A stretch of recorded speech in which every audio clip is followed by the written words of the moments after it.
Hi friends, मी प्रियंका स्वागत करते तुमचं स्पेशल रेसिपीमध्ये। आज आपण मुगाच्या डाळीपासून एकदम नवीन पद्धतीची खूपच पौष्टिक होणारी हेल्दी अशी रेसिपी पाहणार आहोत। ही रेसिपी जर आवडेल तर प्लीज व्हिडिओला लाईक आणि चॅनलला सबस्क्राइब करायला बिलकुल विसरू नका। चला रेसिपीला स्टार्ट करूया। त्यासाठी मी 1 कप मुगाची डाळ 2 तास अगोदर भिजत घातलेली होती आणि ती खूप छान भिजलेली सुद्धा आहे। गरम पाण्यामध्ये जर भिजत घातलं तर ती पटकन भिजेल। यामधील मी 2 चमचे डाळ साईडला काढून ठेवणार आहे सर्वात अगोदर। याचा वापर आपण नंतर करूयात। आणि उरलेली सर्व डाळ मिक्सरच्या बाउलमध्ये मी काढून घेतली। यामध्ये 1 इंच आल्याचा तुकडा आणि चवीनुसार मिरची टाकायची आहे। 2 ते 3 मिरच्या घातलेल्या आहेत मी इथे। 1 चमचा भरून जिरे वापरायचं आहे।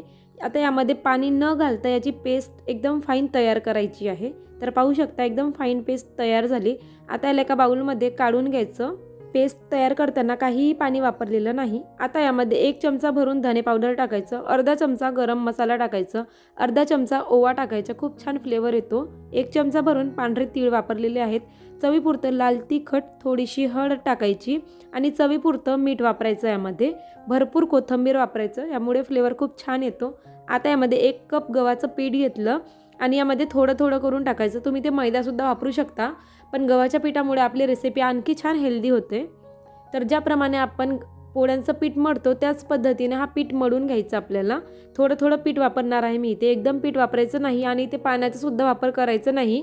पेस्टमध्येच आपल्याला सर्व कणिक मळून घ्यायची आहे। या पद्धतीने एकदा तरी ही रेसिपी नक्की ट्राय करा फ्रेंड्स, खूप आवडेल। छोट्या मुलांना तर खूप आवडते ही रेसिपी आणि खूप हेल्दी सुद्धा आहे। कमीत कमी तेलामध्ये तयार होणारी आहे। कणिक छान मळून झालेली आहे, जास्त सैल सुद्धा ठेवू नका। यामध्ये मी 2 चमचे तेल वापरणार आहे आणि तेल छान मळून घ्यायचं आहे पिठामध्येच। यामुळे छान खस्ता होते आपली रेसिपी आणि खूप छान टेस्टी वाटते। आता त्याला 10 मिनिटेपर्यंत छान व्यवस्थित मुरू द्यायचं आहे, म्हणजे झाकून ठेवायचं हा पीठ आपल्याला। तर मी याला 10 मिनिटानंतर दाखवणार आहे। 10 मिनिटे झाकून ठेवते। तर पाहू शकता 10 मिनिटे झालेली आहे। थोडंसं तेलाचा हात घ्यायचा आणि एकदा छान चुरून घ्यायचं पीठ, म्हणजे छान व्यवस्थित मळून घ्यायचं, मऊ करायचं। हा पीठ मळण्यासाठी मला 1 कपपेक्षा थोडं कमी पीठ लागलेलं आहे, थोडं पीठ उरलेलं आहे। आता याचं थोडंसं गोळा तयार काढायचं आणि ज्याप्रमाणे आपण पोळीसाठी गोळा तयार करतो त्याचप्रमाणे गोळा तयार करायचं आणि सुका पिठामध्ये डिप करून पोळीप्रमाणे छान व्यवस्थित असं पोळी लाटून घ्यायची सर्वात अगोदर।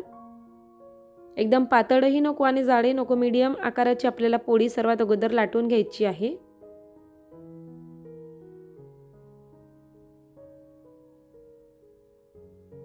तर पाहू शकता छान पोळी लाटून झालेली आहे।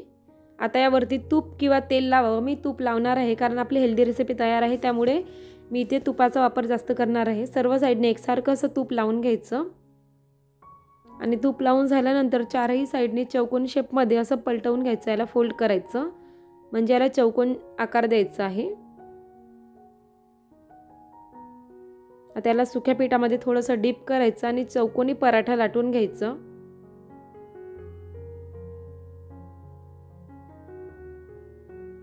म्हणजे दिसायला सुद्धा खूप छान दिसेल, खायला तर खूपच टेस्टी होणार आहे। तर छान असं लाटून घेतलं, पाहू शकता अशा पद्धतीने चौकोनी पराठा लाटून घेतला। आता यावरती आपण जी डाळ काढून ठेवलेली होती ते थोडी डाळ भुरकवायची आहे एका साईडने आणि वरून कोथिंबीर सुद्धा टाकायचं। थोडं प्रेस करून लाटून घ्यायचं आहे, म्हणजे डाळ निघणार नाही, कोथिंबीर सुद्धा चिकटून राहील। छान पराठा रेडी झालेला आहे। याला आता एका डिशमध्ये काढून घ्यायचं, दिसायला खूप छान दिसतो। एका डिशमध्ये काढून घेणार आहे आणि दुसरं सुद्धा पराठा अशाच पद्धतीने लाटून घेणार आहे। सर्वात अगोदर सुक्या पिठामध्ये डिप करायचं, पोळी लाटून घ्यायची, त्यावरती व्यवस्थित असं सर्व साईडने तूप लावून घ्यायचं। तूप लावून झाल्यानंतर चौकोनी आकारामध्ये याला फोल्ड करायचं, चारही साईडने व्यवस्थित असं। तुम्ही कोणत्याही आकारामध्ये तयार केलं तरीही चालेल, पण चौकोनी शेप दिसायला सुद्धा खूप छान दिसतंय। आता याची सुद्धा पोळी मी लाटून घेणार आहे व्यवस्थित। तर पाहू शकता पराठा लाटून झाला, वरती डाळ टाकायची आणि कोथिंबीर टाकून छान असं लाटून घ्यायचं थोडंसं। दुसरा सुद्धा पराठा अशा पद्धतीने रेडी झालेला आहे। आता याला सुद्धा एका डिशमध्ये ठेवायचं। आता गॅसवरती लोखंडी तवा घेतलेला आहे मी, याला सर्व साईडने एकसारखं असं तूप किंवा तेल लावायचं। मी ते तूप लावलेलं आहे आणि एक पराठा टाकून घ्यायचं। लोखंडी तव्यावरती केल्यामुळे आपली रेसिपी आणखी हेल्दी होते। वरच्या साईडने तूप लावायचं। आता याची साईड चेंज करून घ्यायची, दुसऱ्या साईडने सुद्धा छान असं व्यवस्थित तूप लावून घ्यायचं आहे। आणि मीडियम आचेवर छान हा पराठा भाजून घ्यायचा आहे सर्व साईडने तूप लावून। पराठ्याला छान सोनेरी कलर आलेला आहे। आता याला एका डिशमध्ये मी काढून घेते। वरच्या साईडने कोथिंबीर आणि डाळिंबूर एकदम काहीतरी नवीन फ्लेवर येते आणि खायला सुद्धा खूप टेस्टी वाटतं। याला एका डिशमध्ये काढून घ्यायचं। पहा किती छान दिसतो, खायला सुद्धा तेवढंच भारी आहे।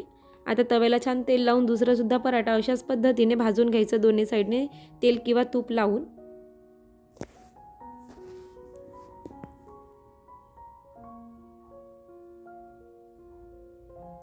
तर हा सुद्धा पराठा छान रेडी झालेला आहे। याला सुद्धा एका डिशमध्ये काढून घ्यायचं आणि उर्वरित सर्व पराठे मी अशाच पद्धतीने तेल लावून तयार करून घेणार आहे। तर पाहू शकता काही पराठे मी तयार केलेले आहेत। दिसायला जेवढे भारी आहेत खायला तेवढेच टेस्टी आणि पौष्टिक सुद्धा झालेले आहेत। ही रेसिपी जर तुम्हाला आवडली असेल तर प्लीज व्हिडिओला लाईक आणि चॅनलला सबस्क्राईब करायला बिलकुल विसरू नका। पुन्हा भेटूयात अशाच प्रकारच्या नवीन रेसिपीसह। वेळात वेळ काढून ही रेसिपी पाहिल्याबद्दल खूप खूप मनापासून धन्यवाद।